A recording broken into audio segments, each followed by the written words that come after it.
Elliot Shorr-Parks joins us as he does every Tuesday at 3. Elliot's appearance brought to you by Robin Ford, online at robinford.com. Robin Ford, where cars and trucks are sold cheap. Hello, Elliot. What up? How you guys doing? Never a boring day. Ever. Never boring. Nope.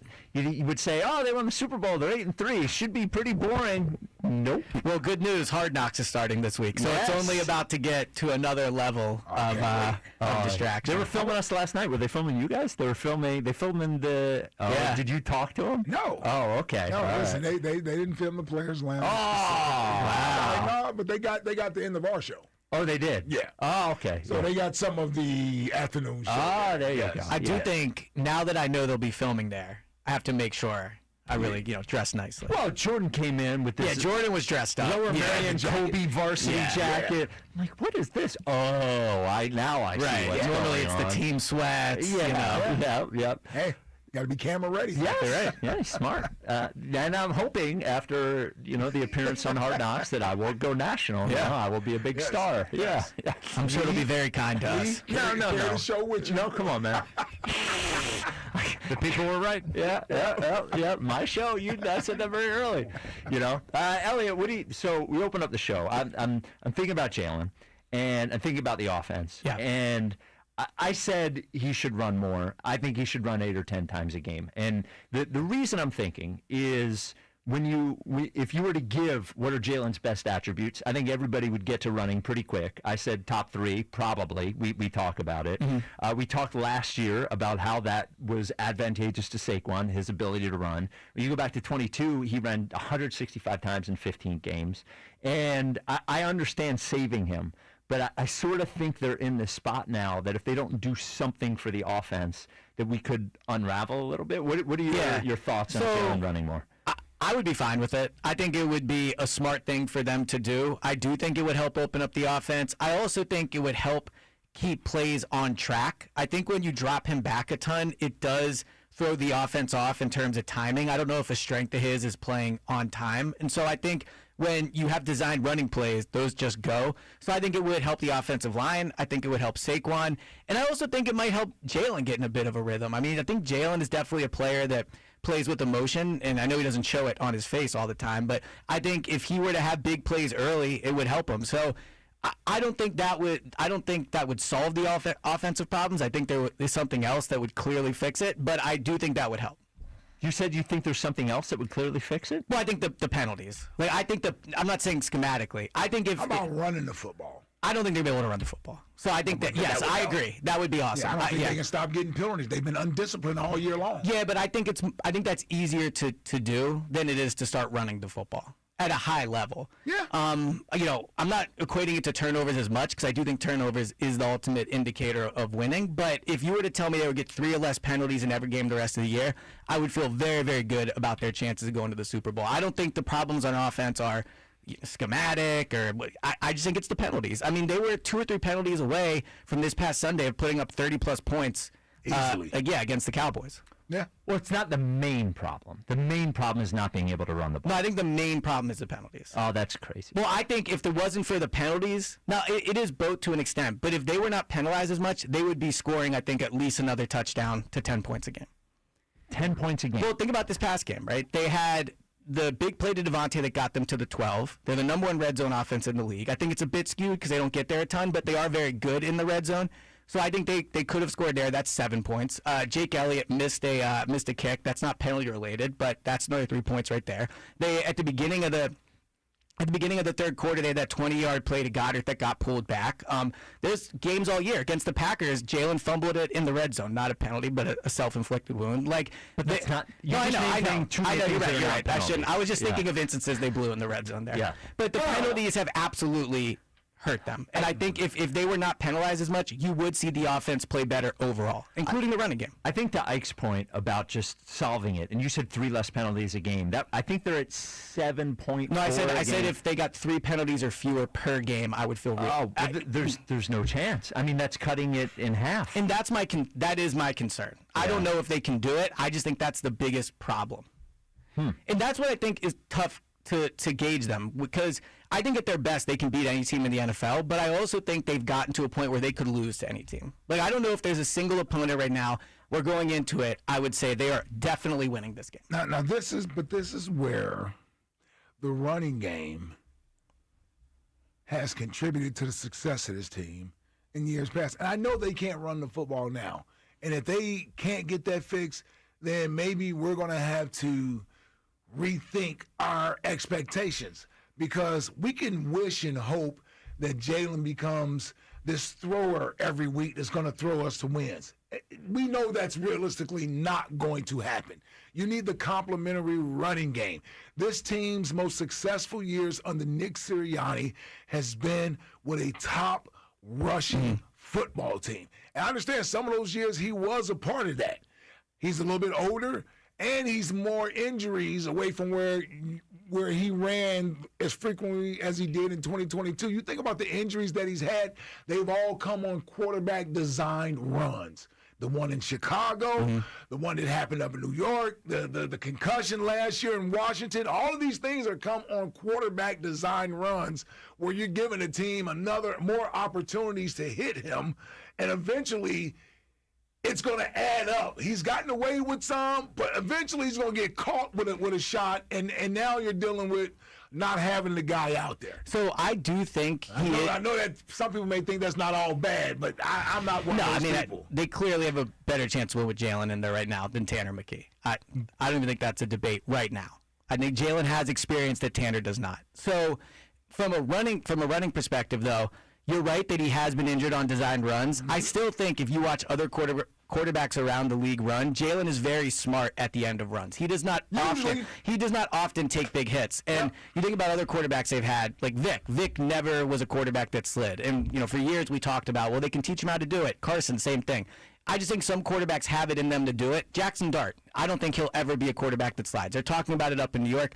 Jalen is a quarterback that I think is very smart about how he treats his body at the end of runs. Now, he's been hurt, and it happens. But I still think I don't think he is reckless. Sometimes he no, can't. You're right. Sometimes I'm not saying he's reckless. I'm not saying I'm just saying it happens. The law averages. Eventually, he's going to get caught with one of those from a safety coming downhill or a big lineman falling on him, separates his shoulder, whatever it may be. Like it doesn't have to be him being reckless. It's just you're putting him in harm's way more times than he needs to be put in harm's way. I do think it would really 10 times a game. Yeah, I would be fine with that. I mean, look, you're putting him at risk, and I get it, but ultimately you're going to be at risk in a football game, and it would help the offense. It would help the offense. Ultimately, he's going to be at risk.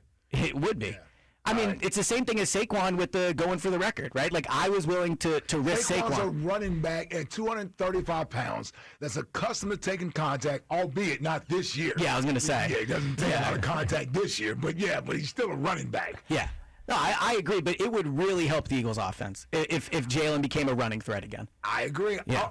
Listen, I agree. And if he does it and he's successful, I'm clapping. All I'm saying is, my heart's in my throat the more often you do that. Because I'm simply yelling, get down, get the first down, get down. Don't get hit, don't take a shot. Like, anything can happen. That's all I'm saying. Yeah. That's all I'm saying. No team out there with the aspirations that the Eagles have is saying, let's run the quarterback more. Maybe Buffalo. Maybe. Yeah, probably. Maybe. Yeah. Now, he is bigger than Jalen. No other team. Like, even Baltimore doesn't do that anymore. They want to keep Lamar Jackson healthy. Yeah. So, like, teams, when you got that guy there, they aren't doing that. Baltimore doesn't run Lamar. They want to keep him healthy. No, yeah. 215-592-9494. We will continue with Eliot right after Ike tells you about meat. What? No, you're right. Yeah. Fall is upon us, and that means tailgating at Eagles football games. Being honest. Yeah, you are. You are. Fire up your grill with the official hot dog of the Philadelphia Eagles from Dietz & Watson. Be the Hitting Up barbecue or tailgate with game day essentials like hot dogs, sausages, meats, and, of course, artisan cheeses from Dietz & Watson. Don't forget about the high-protein Dietz nuts. Meat snacks, perfect for snacking on the go. Dietz & Watson, premium meats and artisan cheeses since 1939. Check them out online at DietzandWatson.com for a retailer near you. And remember, go Birds! Hold on.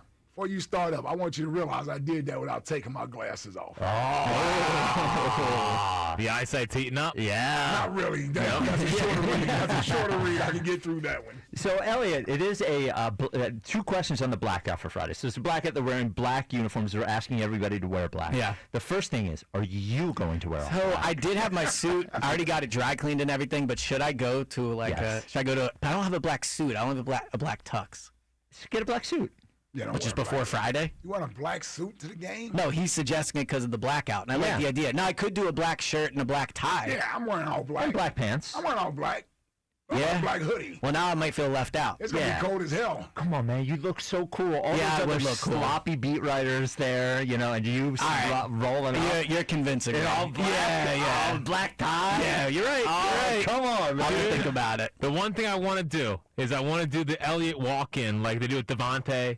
Yes! I think the Eagles would take. I'll go to the player side and just walk through. Tweet the Yeah. photo out. Just See what their once. sponsors are. Yeah. So we No, just come to the media entrance and get everybody that comes in. Oh, yes. Hit all the beat writers. Yeah. Dude, that would a message from us to the Eagles social team. You guys getting all the media coming in their different It would fits. crush on social. Yes, Yeah. it would absolutely I crush. can imagine the comments on that. Oh, it would be amazing. Yeah. You kidding? Slow motion. You guys slow motion. Take my glasses off as I Coming walk. around the corner. Yeah. And you got to get Jason Dumas to. Shoes untied. You got Jason Dumas to retweet it and talk about what your sneakers are. Yes, because yes, that'll work. And then we are giving away a Black Eagles hoodie today. We're asking everybody their best duo. If I say give me a famous duo, what's the first one that pops up? So for some reason, Casey and JoJo popped in my head right off the bat. That's a good one. Yeah. Casey and JoJo, look at you. You Those trying to two get songs you back trying to in the get day the were- cookout. I like Yeah. that, man. You said the cookout. I like that. All my life was a banger. Yeah. I think it was a 215 prom song for me. 592-9494. Omar in West Philly, you're on WIP. What's up, Omar? Hey, what's going on, man? Listen, I need my 3X. I need hoodie, right now. And What you got? My duo is Miami Vice, man. You got to give it to me. You got to say their names. Ooh. Oh, The come on. characters? Yes. Yes. Don Johnson. Oh, give me the character. You say John Johnson? Don. So the actors are Philip Michael Thomas and Don Johnson, but who are the characters? Come on. Sonny. Yeah, come on, man. You got one. Jesus. I'm Crockett and Tubbs, man. Crockett and Tubbs. Tubbs. All right, Omar. On to the Eagles. We'll give you half credit for that one. Hey, listen, man. We just got to roll them out, right? The design runs, we just got to move the pocket for them. But we got to save it for the playoffs. It's like we got to move them around. When that pressure comes, we got to talk to them. Like, if that pressure's coming from one side, you just got to roll over to the other side.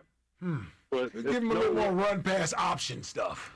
Yeah, the RPOs is always good. Like the RPOs, you always can move them around, but it got all kind of come out of like under center. Like you got to put them under center a little bit more, roll them out to one other side, and then like I said, we can know where that pressure is coming from, and then we just move them to each side. And like I said, he's gonna be all right, but we got to save him for the playoffs. Like those runs got to come in the playoffs. All right, That's Omar. what we got to do. Thank you for the call. The only issue with the playoff thing is, Friday is a borderline must-win game. Like it is pretty critical. I was going to ask you that. Is there? I don't want to bring up A 2023. must-win game for what? The Eagles To do what? to beat the Bears. I'm saying on Friday. Oh, to do to what? like keep this season rolling, to not have this thing get ugly, to like not worry about a collapse. Yeah, I wasn't going to bring up 23. I guess my question was, could the season, if they don't win on Friday? But I think it's fine to bring up 23. I mean, that's the last. No, it's not. Well, I think it is because that's the last year they came off the Super Bowl. If you look at the seasons where after they played in the Super Bowl, like we would agree 04, 17, 22, and 24 were probably the best Eagles teams we've seen, right? Yeah. It's not a coincidence that the year after has been ugly. Oh, I agree. Right. So I'm saying the most recent season that feels like this one is without question 23. And so my worry is if they lose on Friday, this thing starts to unravel a little bit. Why? Because I've seen it happen before. Yeah, I'm not. That's sort of a surfacey answer. I'm asking, like, why is it going to unravel? So I don't know. I don't know what the issue in 23 was. They didn't have something to lean on. They weren't right? together. They weren't together, and I think they are more together this year. I do. Then they shouldn't unravel. But I don't know. Like I don't know if they have to lean on. No, it's simple. It's simple. If they are a close-knit football team, pulling in the same direction, losing Friday should not cause them to unravel. There are still 5 games left after that. A close-knit football team rallies together, pulls together, and go and beat the team. These are inferior opponents that they're playing. Washington, the Raiders, the Chargers. Yeah, but that's what we said in 23. No, and my point, no, this is my point, Eliot. Right. I'm telling you, if you're right, it's because it's a team that's not together. They aren't. You can't tell me on one hand this is a close-knit team. They're pulling in the same direction. And the moment any adversity comes up, they're pointing the finger. No one's looking in the mirror. We're looking for escape routes. The season is going to unravel at 8-4. I would say this too: if that's not a team that's close. If Nick Sirianni has 2 collapses under his belt, that's a pretty harsh condemnation of him as a culture guy. Yes, I would agree with that. I would also say, look, I don't think they're going to go 1-7 or whatever they did. Like well, you keep telling me it's 2023. But I'm saying, would it shock you if in the next 6 games they went 3-3? Yes. It would not shock me. I wouldn't pick it, but it would not shock me. They're 4-3 in their last 7 games. They're barely a 500 team. 4-1 in their last 5 games. Right, but I'm saying over their last 7, they're 4-3. Yeah, and I can choose to look at the last 5. Right, I'm picking the last 7. 5-3 in their last 8. You got a point you're trying to make. Yeah, I am. 3 in their last 11. Most recent 5 games. But I'm saying after that first month of the season, and since their first loss, all of that. they have, Understand this is what I'm saying. If you're correct, my point is that this is a team that is going to finally show its true colors. This is not a close-knit football team. I've been on teams that struggle. Mm-hmm. So I know what it's like to rally together and pull yourself out of the doldrums. Teams that aren't close-knit, that are bickering and fighting behind the scenes, they're not invested enough in the team to do the things that's required to rally and overcome adversity. That's what I'm saying. So I That's agree. what I'm saying. That's what it's going to show. If you're right and they lose Friday, right? Say they lose Friday, and somehow this tanks to 2023. Yeah, 2023 was a team that was not close-knit. They didn't like each other. They pointed fingers. They blamed each other. They replaced this guy, replaced that coach. They did all type of stuff, right? If this happens with this team, it's the same reasoning for me. It's the same reasoning. There's at the first sign of adversity, you don't start to run. You say, hold on. We see the storm coming. Let's lock arms. We're in this thing together. Now, that's not what they are. That's not what they are. But you can't try to sell me that this is what we are. And when the adversity comes, everybody is scattering and pointing fingers and things are unraveling. I'm not buying that. I agree. I'm not buying that. I agree with you on that. And I do think this team, from what I know as of now, right, seems tighter than the 23 team. That being said, there is finger pointing happening. There is, right? A true test of how close you are is when things aren't going well, do you stick together? But do you think this team has done that this year? No. Okay. What do you mean? I'm telling you, if that's what the case is, I'm saying they got a chance to change that. Okay, all right. That's the point that I'm making. Okay, They got a chance to change that. I agree with you on that, but I also think another reason this has potential for them not to go 6-0 or 5-1 is because I don't think they have something to lean on offense to help them consistently win games. Well, the thing I'd say is there are different kinds of 3-3 over the next 6 games. There is an unravel 3-3, and there is a we're fighting through this. We're just not that good this year. Yeah, 3-3. Sure. And there is a world where they end up 11-6, and we're not all saying, "Wow, what a collapse." Yeah. We'll bitch and moan over them going 3-3, but it's not another report, another report. Exactly. And that's the point I'm making, Spike. Yeah. The messaging coming out of the locker room needs to be more unified, is my point. Yeah. Meaning we go down together. If this is what we are, we're fighting our best, we're doing our best. Our best just isn't good enough. But it's us. But if it's him, it ain't me, it's him, that's not a unified team. I agree with you on that. That's not a unified team. Yeah. All right. The Twitter question brought to you by Mark's Jewelers. Engagement season is here. Let the pros at Mark's Jewelers help you select the ring of your dreams and on budget. Online at marks-jewelers.com. People are crazy, man. Should the Eagles bring in Doug Peterson to be as an offensive consultant right now? That's a great idea. 64.2% say yes. So I've actually come around a little bit. I'm just look.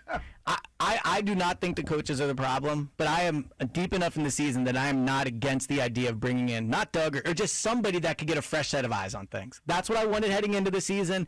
I don't think Petula's been bad, but I thought this is exactly what it would look like if you just promoted from within. So they've done it before. They brought Fangio in one year Hold on.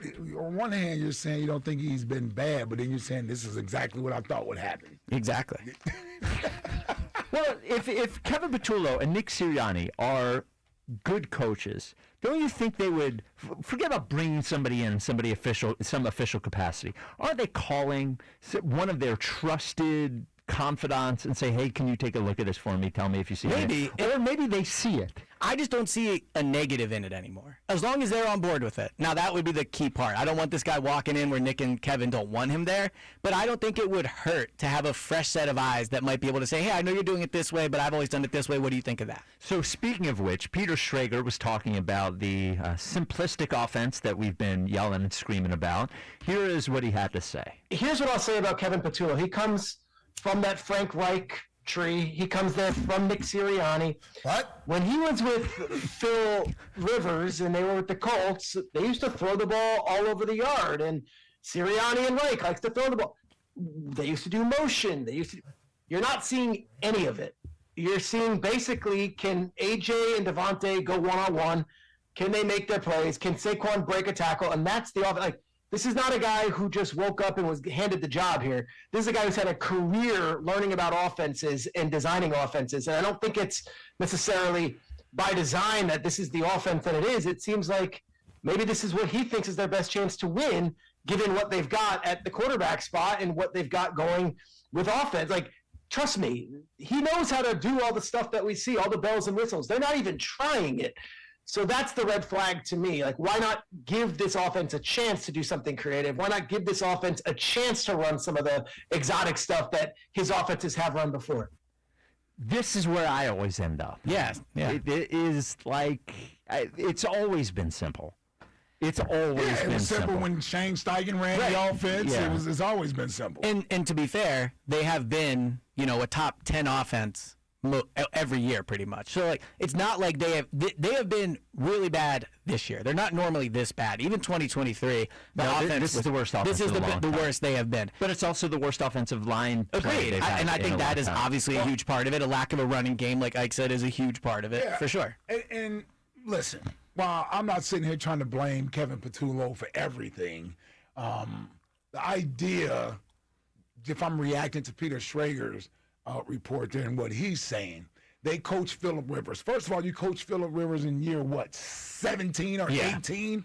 How much did you change for Phillip Rivers? Phillip Rivers, by then, understands offense completely. He's a pure pocket quarterback. It's much easier to assimilate him in an offense that doesn't have to change a whole lot. Who was there before Phillip Rivers?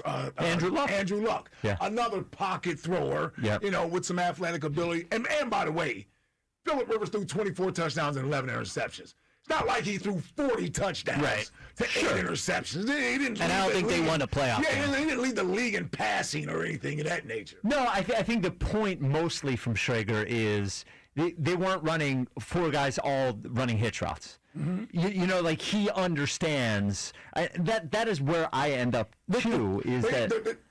Is this more? To me, the issue is, why are you calling the play in this instance with 4 hitch routes? All the other routes aren't hitch routes. The throws down the field to Devontae, the slant to A.J. Brown, those aren't hitch routes. So I'm seeing other play calls being made. Let's not act like everything they run from a passing standpoint is 5-yard hitches. Agreed. The real issue is, in a critical situation, why is that the play you're going to? So I think it's because that's what the play, like the quarterback, honestly, is probably most comfortable running. So when it's a big play, and they don't want to turn the ball over in that particular situation, too. Yeah. Right. I mean, you run the simple. You see what I'm saying? Though, like there's other plays that aren't hitch routes that he's obviously throwing and making. I will say though, a lot of the reporting you hear about like why the offense looks the way it does blame Jalen.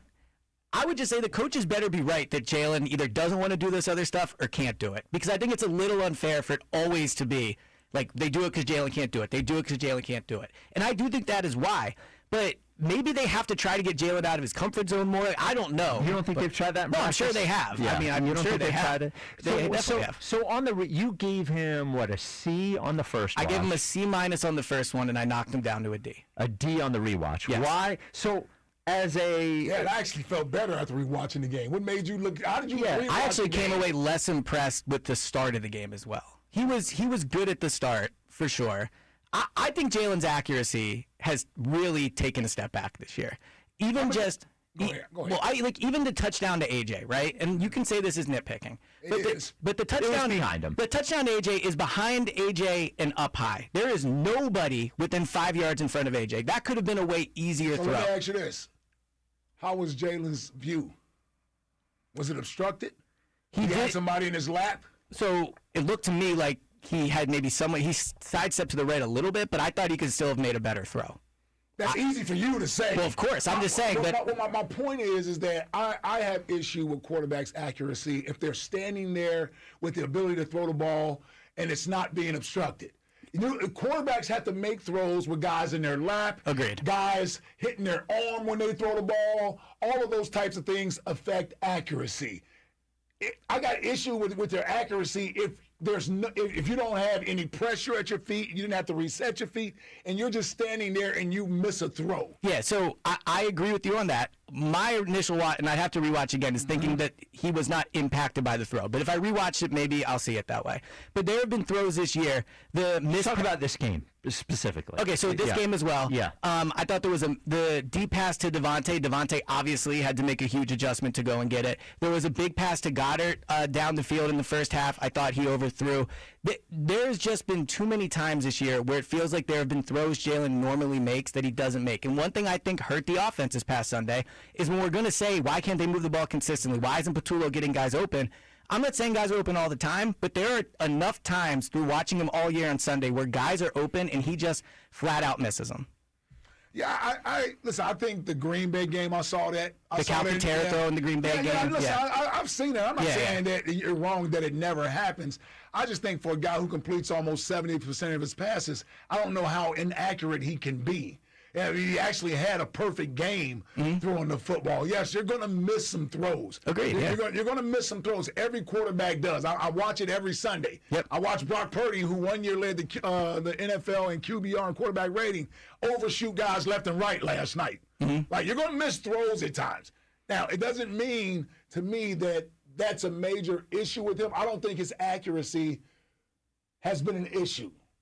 Now, from a completion percentage, he's actually down. I think he's around 65% this year. Yeah, and if you look at his on target percentage, that is also more this year. Yeah, so he does. It is a misconception they don't take deep shots. He does take a lot of deep shots, and I think his deep ball accuracy is still good. I thought early in the year it was elite. I don't think he's been as good at it this year. His on target throw is the lowest since 2020. So overall, just in terms of hitting guys where it's supposed to be, I don't think he's been as good as he normally is. Because I did come into the year thinking he was a very accurate passer. So I think that's been part of it. But here's the other reason why I knocked him down to a D.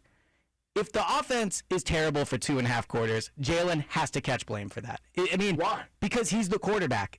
All last year, in many games this year, I have said when they win, Jalen played winning football, right? Even if his numbers weren't great, he didn't turn the ball over, those type of things.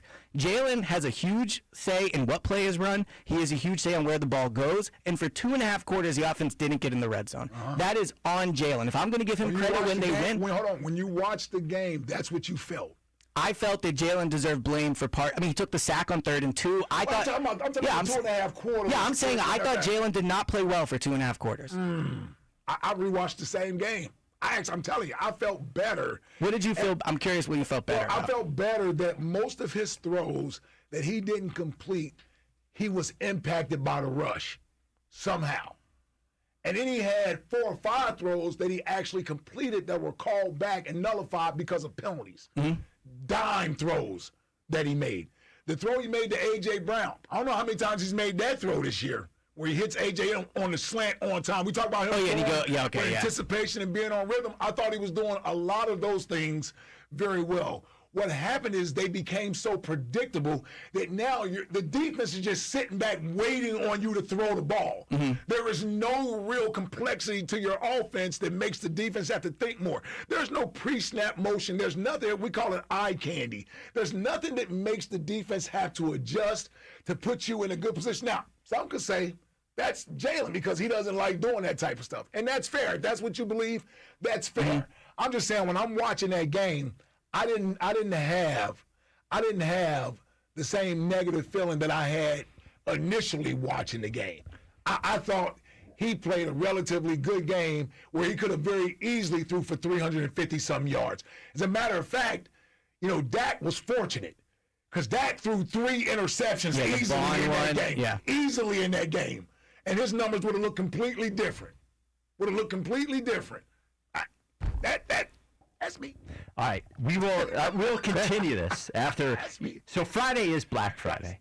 It's Black Friday at Colonial Hyundai with the cars are. Now, Black Friday could be stressful, or Black Friday could be like Colonial has. And Colonial is going to make it not stressful. Starting at 8 a.m. on Friday, you can save up to $12,000 on any new Hyundai in stock. And on Friday, when you buy that brand new Hyundai, drive away with a $1,000 gift card to spend however you want. They're not going to tell you how to spend it. You want to spend it on gifts for the holidays? Fine. You want to spend it on yourself? That's fine too.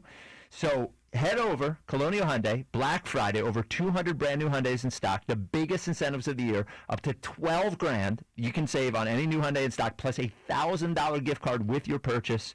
Take advantage of it now. Also, buy with no money down, finance with rates as low as 0% for up to 60 months. Black Friday only.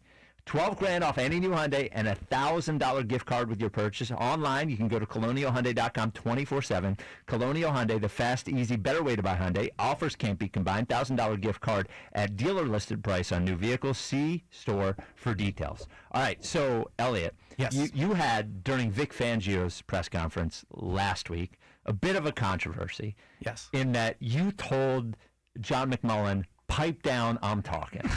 not in those words. Well, but essentially. Yeah. And Vic Fangio. You had mentioned as a coach. Ooh, he kind of put you in your place there. Vic Fangio got some sassy Vic with the Eliot. commentary. Hey. So today there was more, and it sounded. Yours did not sound nasty. It sounded like it got a little nasty today. So here's what happened. We didn't get off in time. Finish. What's that?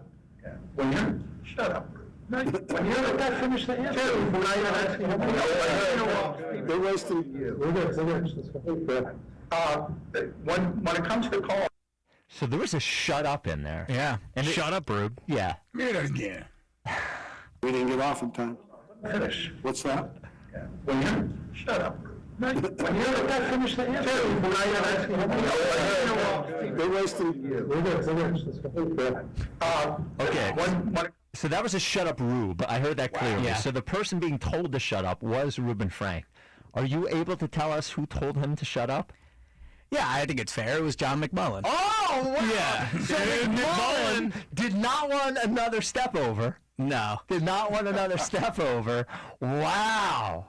Tense times. Yeah, did it feel The tense interesting in the room? dynamic is, like, to get a question in there is hard down there. There's a lot of people. It's not like they pass a mic around. You basically just have to yell and talk over the person, and then whoever wins out gets it. And that's why last week with the John McMullen thing, like, I was ready to ask my You question. wasn't taking no for an Right, answer. yeah, exactly. Yeah. Pulled out the belt, right? Yes. But so I think what McMullen was doing, and somewhat understandably, was you have to time it so when Fangio is done, you start before everybody else. And that does lead to, at times, where it sounds like the guy is going to end, and he doesn't. So I think McMullen jumped in thinking Fangio was over.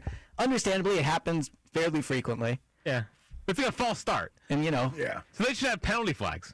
Yes. You're banned from questions for a little bit if you jump off sides. But the shut up rule was aggressive. It was a so lot. I actually thought it was like kind of, shut up, Rube. Like a friendly natured one. Good spin. Yeah. No, Good I'm just spin. being honest from being there, but obviously it did not get No, that taken was that not way. a good nature. That was I'm irritated. Man, With you. we're getting close to a McLean, Les Bowen punching situation. If this season keeps spiraling. Let me ask you this, Eliot. Who would you say exclude yourself, Mm-hmm. who would you say are the top 3 at getting the question? Well, honestly, McMullen is a clear number 1. That's Really? why. Okay. What you don't hear in that clip of me and McMullen is I had tried twice prior and had not won, and so finally by the 3rd time I was like, hold on, I'm good. Okay. That changes things. Yeah, exactly. So McMullen is a clear number 1 in my Okay. opinion. All Number 2. I mean, McLean is very good. Okay. He gets his questions in. Okay. I don't like Tim McManus. I guess I would say also like when Tim talks, people. Yeah, well, he's very good. He is. Yeah. He's your favorite. Exactly. Yeah. I knew you'd be happy You to didn't want hear to bring that. up Tim. We felt it in your voice. Yeah. I guess We're just waiting. You're my favorite. Yeah. I won despite Spike's vote last year. Well, I didn't say Tim was my favorite. I just said he's very good. Yeah. And we And all he won the agree. popular vote last year. He did. Well, that's not surprising. He got the most number 1 votes. Yeah. You For Eagles did. Inside of the Year. Yeah. Didn't get the title though. He did not get the title. So Great speaking election. of Vic Fangio, we have all these injuries in the secondary. So there's safety Yes. and cornerback. What did Vic say is going to happen at those 2 positions on Friday? Well, you got to love that Vic just says what's going to happen as Yes. opposed to, right? So Yeah. he said he expects Reed Blankenship to play, number 1. So that Okay. is a big deal because had he not been out, then you really are in trouble with the safety. So I would assume Adoree is not going to play. He didn't say that. So we said Reed and then who? Sidney Brown? Oh, sorry. So it'll be Reed and Sidney Brown. Okay. Those will be the starting safeties. Who's Sidney going to hurt on his own team this week? Well, I guess we'll find out. Yeah.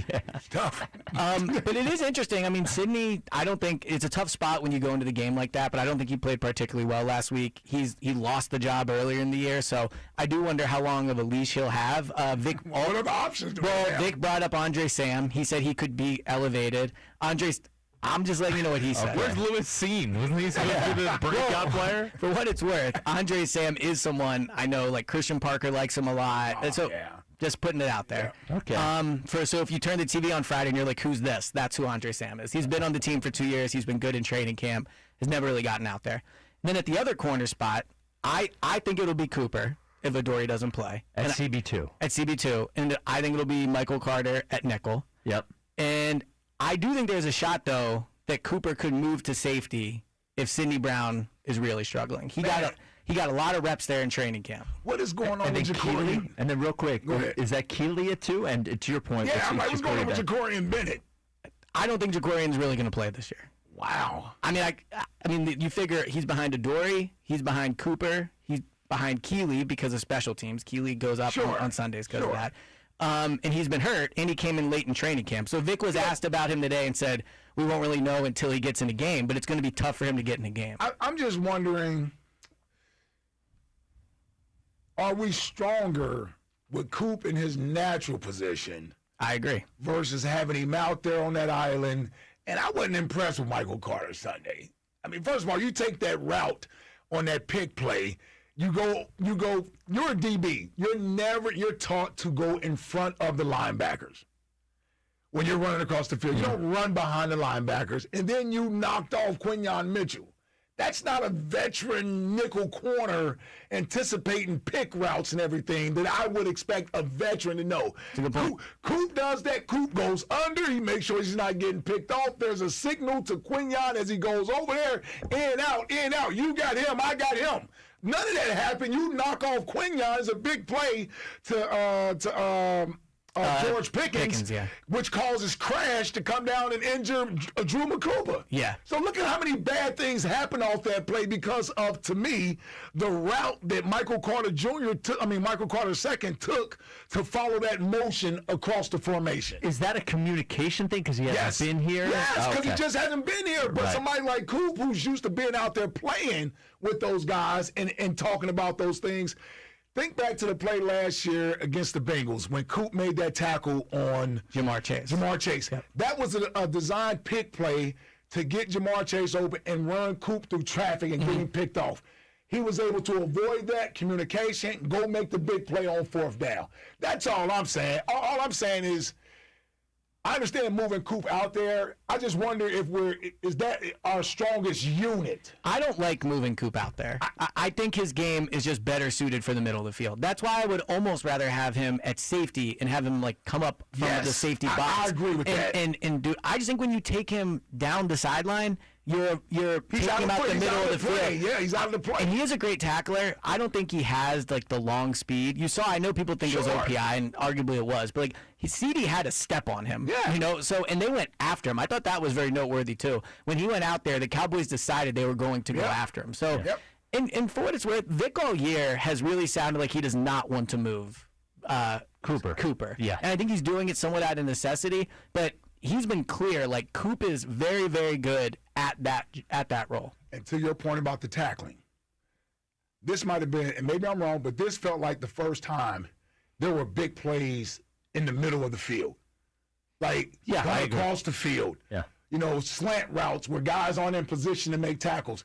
The running back. Well, as soon as Coop went to the side, they ran it up the middle Yes, for a big everything was game. in the middle Yeah. field. Javonte Williams, big run up the middle. And the You know, Bears receivers- Cooper's closer to the action if he's by the hash. And the Bears receivers are not George Pickens and CeeDee Lamb.